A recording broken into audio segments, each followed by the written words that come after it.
반스 헤브너라는 유명한 미국의 목사님은 이런 이야기를 했습니다. 모세는 믿음의 사람이었습니다. 다른 사람들이 보지 못하는 것을 보았고 썩지 아니할 것을 선택하였으며 할 수 없는 불가능한 일을 행한 사람입니다. 그리스도인들은 불신으로 인해서 어려운 고난에 삼켜버릴 수 있습니다. 그러나 신앙을 가진 사람은 그 고난을 이겨낼 수 있는 것입니다. 믿음이란 여러분들이 어떻게 느끼고 여러분들이 보고 또 앞으로 일어날 일에 기초하는 것이 아니라 신실하신 하나님의 약속에 근거하는 것입니다. 그렇게 이야기를 했습니다. 오늘 기드온의 이야기 통해서 우리가 몇 가지 생각을 해봅니다. 오늘 본문에 보면 16절 말씀에 내가 반드시 너와 함께 하리니 기드온에게 주신 하나님의 말씀이지만 사실은 이스라엘 백성들 전체에게 주시는 말씀이기도 합니다. 고난 가운데 있는 사람들에게 하나님이 찾아오셔서 하나님의 함께 하심을 알려주시고 그리고 그들을 구원해 주시는 그 이야기가 6장과 7장에 걸쳐서 나와 있습니다. 먼저 우리가 생각해 볼 것은 왜 하나님의 백성들이 고난을 당하는가 하는 것입니다. 이제 여러분들이 저와 함께 성경을 좀 여기저기 찾아보겠습니다. 사사기 6장 1절 말씀에 보면 도대체 왜 하나님의 백성들이 고난을 받게 되었는가 이야기가 나옵니다. 왜 하나님을 모르는 이방신을 섬기고 우상을 숭배하는 그런 족속이 하나님의 백성을 와서 괴롭히고 그것도 7년이나 고난 속에 거하게 합니까? 그 이유는 하나님의 백성들이 이스라엘이 여호와 목전에서 악을 행했다 그럽니다. 하나님이 주신 말씀을 무시하고 하나님을 업신여기며 하나님을 버리고 이방신을 섬기면서 우상을 숭배하는 그 주위에 있는 백성들을 따라가는 모습으로 살았다는 것이죠. 왜 그리스도인들이 고난을 당합니까? 물론 욥처럼 아무 죄 없이 연단의 고난을 받을 수도 있지만 오늘 본문에 나오는 이스라엘 백성들은 바로 죄악 때문에 고난을 받는다고 했습니다. 그들의 그 고난의 정도는 어느 정도인가요? 2절, 6절, 7절에 나오는 미디안을 인하여라는 세 마디 말을 한번 생각해 보겠습니다. 먼저 2절 말씀을 보면 미디안의 손이 이스라엘을 이긴지라 이스라엘 자손이 미디안을 인하여 산에서 구멍과 굴과 산성을 자기를 위하여 만들었으며 그랬습니다. 얼마나 미디안이 괴롭히고 얼마나 그게 무서웠으면 산 속에다가 굴을 파고 산에 올라가서 삽니까? 그 견고한 성읍, 그 좋은 집을 버리고 자기의 산업인 농사와 목축을 버리고 산 속에 들어가서 굴을 파고 숨어 있었다는 것입니다. 여러분 정말 비참한 모습입니다. 하나님이 가나안 땅을 점령하게 해주셨습니다. 자기네들이 짓지도 아니한 집에 거하고 세우지도 아니한 성읍에 거하면서 그들이 노력하지도 않은 포도원에서 포도를 따게 하시고 그들이 정말 젖과 꿀이 흐르는 땅에서 잘 살게 해주셨는데 왜 그 모든 좋은 것을 버리고 산속에 가서 굴 속에서 무슨 짐승처럼 그렇게 살아야 합니까? 미디안을 인하여 하나님이 미디안을 통해서 하나님의 백성을 징계하실 때 그들의 모습이 이렇게 처참하게 변했다는 것입니다. 두 번째로 미디안을 인하여 6절 말씀을 한번 보십시오. 이스라엘이 미디안을 인하여 미약함이 심한지라 그랬습니다. 미약함이 심하다 그랬습니다. 이리 치이고 저리 치이는 거예요. 일제시대 때 우리 조선 민족하고 같은 것이죠. 3절부터 보면은 파종할 때가 되면 미디안들이 와서 추수할 때가 되면 미디안들이 와서 싹 쓸어가는 거예요. 열심히 농사를 하지만 추수 때 되면 그들이 싹 쓸어가는 거예요. 아마 짐승도 다 잡아갔겠죠. 아마 사람도 잡아갔는지 모릅니다. 참으로 어려운 삶을 사는 것이죠. 1년 내내 수고해봐야 자기 손에 돌아오는 것은 하나도 없다는 것입니다. 그래도 뺏어가도 아무 소리 못하는 거예요. 마치 애굽에서 400년 동안 노예살이 할 때에 그저 애굽 사람들이 시키는 대로 발로 툭 차면 저쪽에 가서 떨어지고 그저 자기 자식 낳았을 때 강물에 빠뜨려도 아무 소리 못하는 그런 모습하고 비슷한 모습이에요. 미디안을 인하여 그들의 모습이 피폐하고 미약해져 있다는 것입니다. 그런데 한 가지 좋은 것은 7절의 말씀입니다. 7절 함께 읽으십시다. 사사기 6장 7절 말씀 함께 읽습니다. 이스라엘 자손이 미디안을 인하여 여호와께 부르짖은 고로. 미디안을 인하여 굴속에 들어가 삽니다. 미디안을 인하여 심히 미약해졌습니다. 그런데 그 고난 중에 미디안을 인하여 악을 행하던 자들이 돌이켜서 하나님을 향하고 하나님께 부르짖는다는 것입니다. 여러분, 징계를 받고 있는 백성들에게도 하나님이 함께 하셨다는 증거이지요. 하나님이 진짜 완전히 버리셨으면 부르짖을 마음조차도 주시지 아니하시는 것입니다. 사실은 악을 행했으니까 징계를 하시면서 내버려 두셔도 돼요. 자기네들의 죄를 깨닫지 못하게 그냥 패역한 대로 내버려 두셔도 되는데 하나님께서는 그들로 하여금 깨닫게 하시고 돌이키게 하시고 하나님을 향하여 부르짖게 하시는 것입니다. 그것이 하나님의 마음입니다. 고난 가운데 과연 하나님은 우리와 함께 계시는가?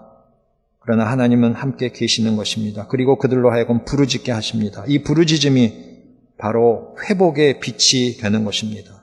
하나님이 특별히 그들의 부르짖음을 들어주셨습니다. 그래서 오늘 우리가 읽은 본문에 어떤 일이 일어납니까? 여호와의 사자가 기드온이라는 자를 찾아오십니다. 그리고 하나님께서 여호와께서 너와 함께 계시다 말합니다. 징계를 받고 있는 백성들이 돌이켜서 하나님께 부르짖으니까 고난 중에도 함께 하셨던 하나님께서 그들을 구원하시기 위해서 기드온이라는 자에게 나타나셔서 사명을 주시는 것입니다. 여러분, 우리 흔히 생각할 때 조국과 민족의 위기가 닥쳤을 때 과연 이 나라와 민족을 누가 구할 것인가 생각해 보면 정말 멋있는 사람, 강인한 사람, 능력 있는 사람, 믿음이 좋은 사람, 그런 사람 우리는 생각하고 그런 사람이 지도자가 돼야 되겠다 생각합니다. 그런데 하나님께서는 종종 정반대의 사람을 택하셔서 고난 가운데 있는 하나님의 백성을, 회개하는 백성을, 부르짖는 백성을 구원하시기를 즐겨하신다는 겁니다. 여러분, 오늘 기드온의 모습을 보십시오. 전혀 지도자가 될 만한 모습이 아닙니다. 11절 말씀에 보니까 그가 밀을 포도주 틀에서 타작했다 그럽니다. 그 이유는 무엇입니까? 미디안 사람에게 알리지 아니하려 그렇게 말하고 있습니다. 11절에.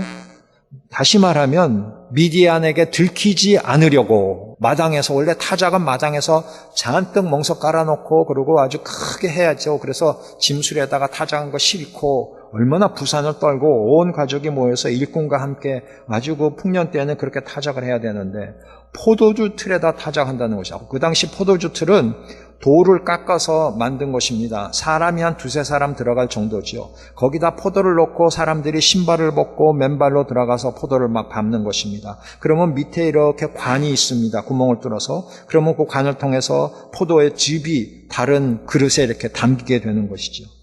그러니까 그 사이즈가 한 두세 사람 들어갈 정도뿐이 안 되는 우묵한 그릇과 같은, 돌그릇과 같은 것입니다. 거기다 놓고 밀을 타작을 하는 것입니다. 숨어서 하는 것이죠. 몰래 하는 것이죠. 왜 그럽니까? 미디안 사람을 두려워하는 것입니다. 기드온은 어떤 사람입니까? 두려워하는 사람입니다. 두려움이 있는 연약한 사람입니다. 또 기드온은 어떤 사람입니까?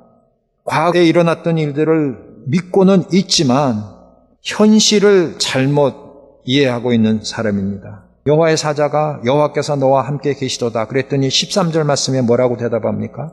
그래요?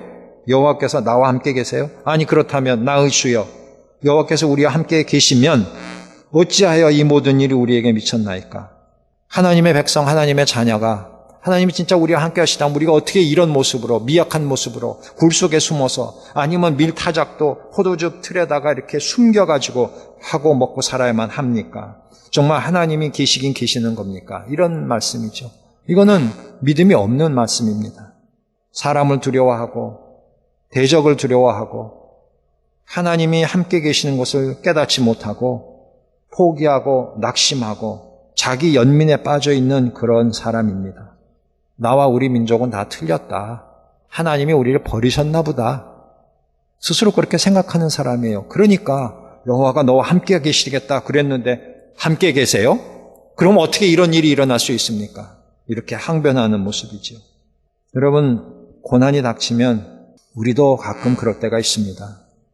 부르짖어도 아무 응답이 없으실 때 하나님은 나를 진짜 버리셨나 보다. 그런 생각 들 때가 사실 있습니다. 특별히 고난이 길어지면 그렇습니다. 고난의 정도가 심하면 그렇게 될 수 있습니다.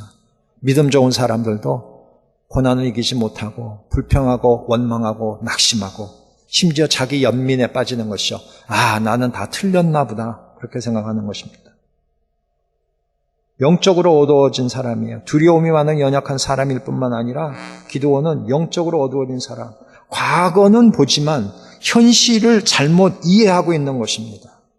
하나님께서 다시 뭐라고 그러십니까? 14절에 너는 내 힘을 의지하고 가서 이스라엘을 미디안의 손에서 구원하라. 그렇게 말씀하시지 않습니까? 14절 말씀에 너는 내 힘을 의지하고 가서 이스라엘을 미디안 손에서 구원하라. 내가 너를 보낸 것이 아니냐? 그렇게 말합니다. 그랬더니 15절에 그가 뭐라고 그럽니까? 내가 무엇으로 이스라엘을 구원하리까? 내가 너에게 힘을 줘서 너가 그 힘을 가지고 가서 구원할 수 있다. 하나님 말씀하시는데 내가 도대체 뭘 가지고 구원합니까? 나의 집은 므낫세 중에서도 극히 약하고 나는 내 아비 집에서도 제일 작은 자이니이다. 자기 연민이죠. 나는 보잘것없는 사람입니다. 난 그런 일을 감당할 능력이 없는 사람입니다. 난 우리 집에서도 제일 막내입니다. 우리 집도 우리 이 친족 중에서는 제일 가난한 집입니다. 제일 힘이 없는 집입니다. 권세도 없고 지위도 없고 물질도 없는 별로 배우지도 못한 그런 집입니다. 그 중에서도 나는 가장 부족한 사람입니다. 여러분 누구를 상기하게 됩니까? 누구를 상기하게 됩니까? 모세라는 사람을 상기하게 되죠. 시내산에서 불이 붙었는데 나무에 불이 붙었는데 나무는 타지를 않는 것입니다. 모세가 가까이 가죠. 하나님께서 신을 벗으라고 그러시죠. 그리고 모세를 부르셔서 사명을 주십니다. 모세가 몇 번을 거절합니까? 3번을 거절합니다. 하나님께서 진노하시니까 마지못해 승낙하게 되는 것이죠. 기드온이나 모세나 처음부터 영웅적인 사람은 아니었습니다. 어떻게 보면 소심하고 어떻게 보면 부정적이고 어떻게 보면 책임 회피를 하는 사람이고 어떻게 보면 그냥 안일무사하게 사는 그러한 사람들의 모습입니다. 그런데 하나님은 그런 사람을 택하셨습니다. 그래서 부르셔서 그를 사용하시는 것입니다. 자, 하나님께서 그럼 그러한 기드온을, 부족한 기드온을 불러서 어떻게 준비를 시키십니까? 첫째는 하나님께서 표징을 주시죠. 16절 말씀에 내가 반드시 너와 함께 하리니 내가 미디안 사람 치기를 한 사람을 치듯 하리라. 내가 너와 반드시 함께 하리라 말씀을 해주십니다. 기드온이 그래도 믿기질 않습니다. 그랬더니 표징을 주십니다. 기드온이 뭐라고 그럽니까? 내가 재물을 가지고 오겠습니다. 잠깐만 계십시오. 그리고 재물을 갖고 와서 드리니까 국을 쏘더라. 그 다음에 지팡이를 대니까 반석에서 불이 나와서 그걸 태웁니다. 기드온이 여호와 내가 보았는데 내가 이제 죽었다. 안 죽었다. 그러니까 여호와 샬롬이라는 말이 나오게 되는 것이죠. 하나님께서 재물을 받으시고 반석에서 불이 나서 사르면서 기드온에게 표징을 주신 것입니다. 그리고는 말씀을 주시지 않습니까? 가서 내 아버지 집에 있는 우상을 제거하라 그럽니다. 표징을 본 기드온이 조금 힘을 얻었습니다. 그래서 가가지고 10사람, 자기의 종 중에 10사람을 데리고 가서 밤중에 그 바알상 아세라 그 제단을 헐고 아세라상을 찍어서 불태웁니다. 그리고 아버지의 둘째 송아지를 갖다가 제물로 바칩니다. 그때까지도 기드온은 아직도 연약한 사람입니다. 밤중에 그 일을 행합니다. 아버지도 두려웠지만 동네 사람들이 몰려와서 어떻게 할까 싶어서 밤중에 그 일을 행했습니다. 그러나 아무것도 못하겠다고 나자빠졌던 사람에게서는 발전을 한 것이죠. 왜? 재물을 갖고 왔을 때 하나님의 사자가 표징을 보여주시니까 하나님의 사자를 자기가 만났다는 사실을 그리고 약속의 말씀을 들었다는 사실을 깨닫게 된 것입니다. 그러므로 용기가 좀 생겼습니다. 그래서 우상을 제거하게 됩니다. 그랬더니 난리가 나지요. 동네 사람들이 몰려오고 아버지가 나옵니다. 동네 사람들이 이 기드온을 죽이자 그랬는데 자기 집에다 우상을 모셔놓고 우상을 관리하고 우상에 드리는 제단을 관리했던 자기 아버지가 뭐라고 그럽니까? 내 아들이 기드온이 바알의 제단을 회파하고 아세라상을 찍었으니 바알이 진짜 신이거든. 그 신이 기드온을 직접 벌하게 하라. 직접 기드온을 대하게 하라. 그렇게 말합니다. 합당한 말이죠. 우리가 섬기는 그 신이, 우리가 제물을 드렸던 그 신이 진짜 살아계시는 신이라면 아마 자기의 제단을 헐고 아세라상 목상을 찍어서 불태운 내 아들이지만 그 사람을 그 신이 징계하실 것이다. 맞는 말이죠. 근데 기드온이 어떻게 됐습니까? 징계를 받기는커녕 멀쩡합니다. 오히려 더 힘을 얻습니다. 34절 말씀을 보십시오. 6장 34절. 두 번째 단계는 하나님께서 여호와의 신을 기드온에게 주십니다. 그랬더니 기드온이 이제 점점 간이 커지는 거예요. 용기가 나는 거예요. 그래서 나팔을 봅니다. 그랬더니 자기 종 10명이 아니라 하나님께서 아비에셀 족속을 다 모아서 기드온에게 나오게 하시고 온 므낫세에게 두루 사자들을 보내서 그들이 또 다 나오고 아셀과 스불론과 납달리 족속들이 다 나오게 되는 것입니다. 하나님께서 사람을 만들어 가시는 겁니다. 자기 연민에 빠져서 아무것도 못하겠다 그러는 사람을 약속의 말씀을 주시고 재물을 받으시고 우상을 제거하게 하시고 그 뒤탈도 없게 하시면서 하나님의 신을 허락해 주셔서 그가 용기를 내고 나팔을 불어서 많은 사람을 모집을 하게 해 주신다는 것입니다. 마지막 전쟁 나가기 전에 7장에서는 하나님이 어떤 표징까지 주십니까? 다 모아놓고 사람들을 다 줄인 다음에 하나님이 뭐라고 그러세요? 그 밤에 내일 전쟁인데 오늘 밤에 뭐라고 그럽니까? 네가 아직도 두려워하는 마음, 혹시 연약한 의심하는 마음이 있거든 밤중에 적진으로 들어가 보라. 그는 자기의 종을 데리고 자기의 부하를 데리고 적진으로 들어갑니다. 근데 어떤 일이 있습니까? 적진에서 적군들이 천막 속에서 말하는 이야기를 듣게 됩니다. 두 사람이 얘기하는데 한 사람이 여보게 내가 꿈을 꿨네. 무슨 꿈인가? 아니 보리떡이 굴러 들어와가지고 우리의 진영을 다 허물어뜨렸네. 아 그는 기드온이라는 사람이네. 그 말을 듣고 기드온은 용기를 얻습니다. 여러분 이게 어떻게 보면은 구약에나 나오는 그런 일들입니다. 오늘날에는 이런 표징을 여러분들 찾으려고 한다면 좀 어리석은 짓이라고 생각을 할 것입니다. 사실 요즘은 그런 표징으로 하나님이 잘 보여주시지 않습니다. 왜? 말씀을 주셨으니까. 그러나 그때 당시에 이 기드온은 이런 모든 표징을 통해서 하나님을 더욱 믿게 되는 것입니다. 물론 그가 양털로 하나님의 징표를 받기도 했습니다. 이 모든 이 단계적인 순서가 제사를 받아주시고 우상을 제거하고 양털로 하나님의 약속의 말씀을 언약의 말씀을 확인하고 적군에 내려가서 그들의 꿈을 통해서 용기를 얻게 되는 것입니다. 하나님이 그렇게 단계적으로 사람을 강하게 만드시는 것입니다. 그래서 결국은 기드온이 어떻게 합니까? 꿈의 해석을 다 듣고 나서 7장 15절에 보십시오. 기드온이 그 꿈과 해몽하는 말을 듣고 경배하고 이스라엘 진중에 돌아와서 이르되 일어나라 여호와께서 미디안 군대를 너희 손에 붙이셨느니라 그렇게 말을 하게 됩니다. 내가 도대체 무엇으로 이 백성을 구원하리이까? 내가 도대체 무엇으로 이 강한 정말 이 메뚜기 떼와 같은 이 수많은 병력을 내가 어떻게 이기겠습니까? 그렇게 얘기했던 사람입니다. 그런데 7장 15절에서 뭐라고 그럽니까? 일어나라. 여호와께서 미디안 군대를 너희 손에 우리 손에 붙이셨으니 우리는 백전백승이다. 확신을 가지고 백성들을 격려하면서 전쟁을 위해서 나아가는 그런 지도자가 되었다는 것입니다. 하나님이 하시는 일입니다. 모세도 마찬가지 아니었습니까? 이리 피하고 저리 빼고 하는 것을 하나님께서 화를 내시면서까지 그를 다잡으셔서 지팡이를 가지고 가라.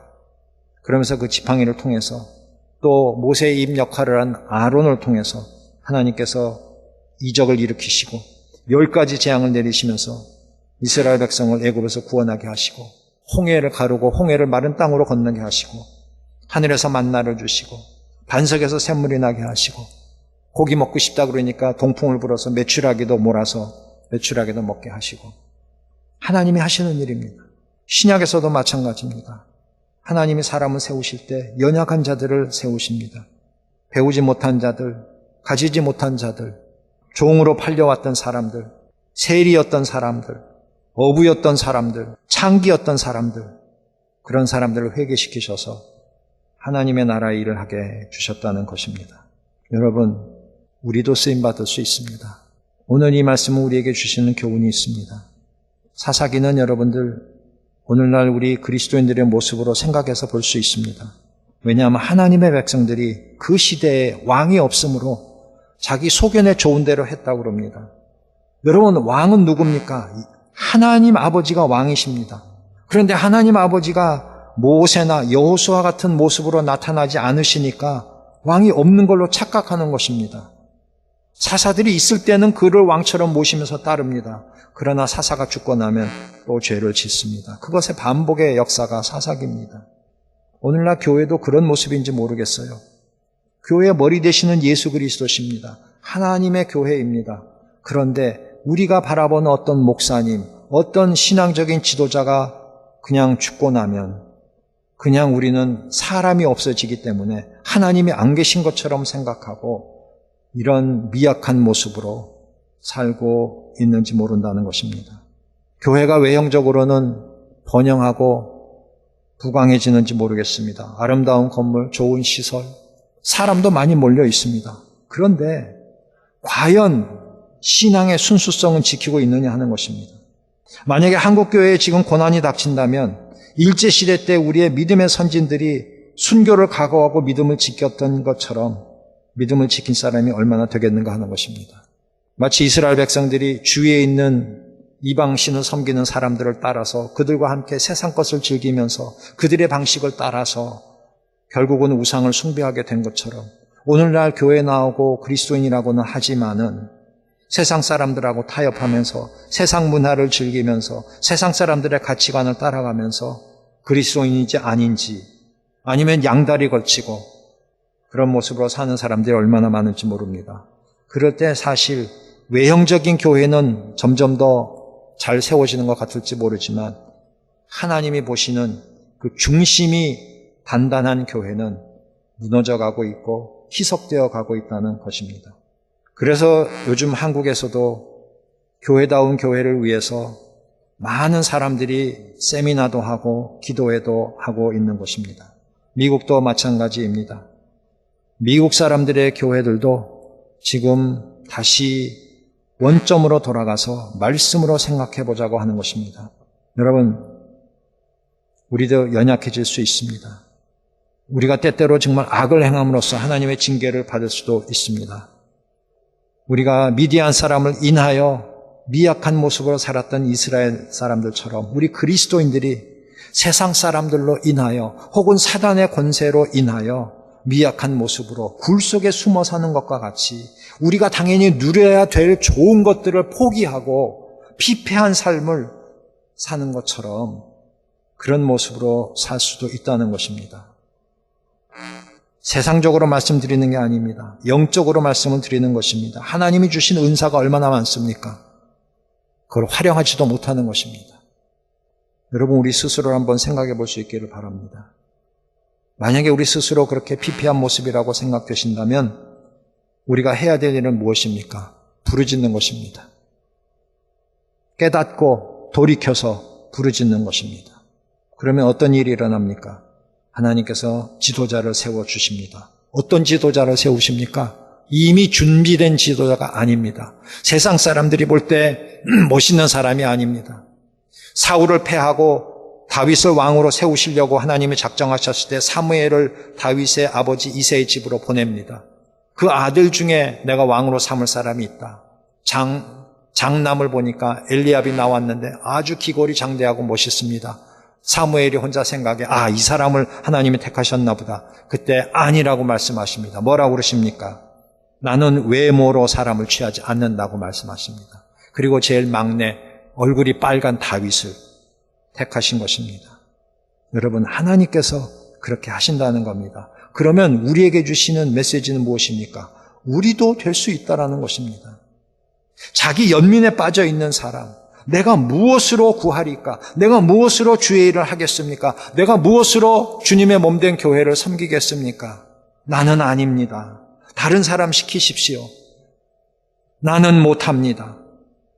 그러고 있는 사람들, 하나님이 부르셔서 이와 같이 징표나 언약의 말씀을 통해서 확신을 주시고 하나님을 경배하게 하고 다른 사람들에게 이렇게 확신에 찬 말씀을 하면서 함께 이끌고 나갈 수 있는 그런 지도자로 만들어줄 수 있다는 것입니다. 예수님이 택하신 방법이 무엇입니까? 12제자, 세상에서 다 별 볼 일 없는 사람들입니다. 지난 시간에도 말씀드렸지만 어부들은 정말로 거친 사람들입니다. 별로 배우지도 못한 사람들입니다. 지탄받는 세리도 있었습니다. 열심당원이었던 사람도 있습니다. 돈 밝히는 가룟 유다도 있었습니다. 그리고 예수님을 따르는 수많은 여제자들, 7 귀신이 들렸던 여인도 있고 창기였던 여인도 있었습니다. 여러분, 예수님께서 그런 사람들을 다 모으셨습니다. 어떤 일이 일어났습니까? 120문도가 됐습니다. 성령 충만 받았습니다. 실패했던 그들이 성령 충만 받고 확신에 차서 나가서 전도하고 죽음도 두려워하지 아니하고 주님을 증거했습니다. 어떤 일이 일어났습니까? 초대교회가 세워졌습니다. 아직도 덜 떨어졌던 베드로에게 하신 예수님의 약속이 이루어진 것이죠. 바요나 시몬아, 내가 복이 있도다. 내가 반석 너 위에 교회를 세우리라. 주는 그리스도시요 살아계신 하나님의 아들이시니다. 그 고백을 했던 그 베드로 위에 교회를 세우신 것입니다.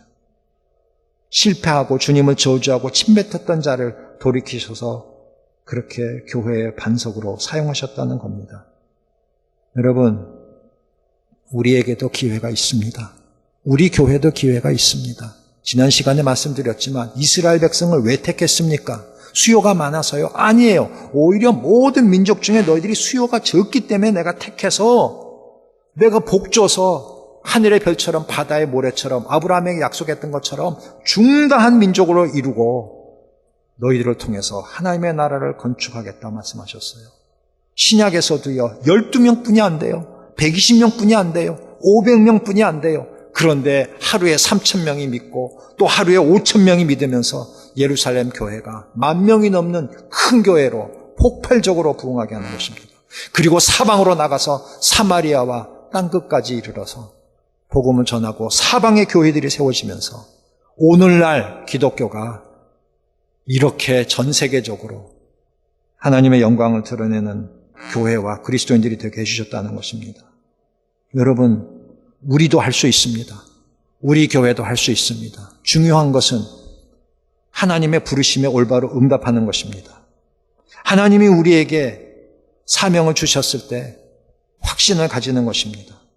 나를 보면 확신이 없습니다. 하나님의 말씀을 보면 확신이 생기는 것입니다. 하나님이 주시는 표징을 보면 확신이 생기는 것입니다.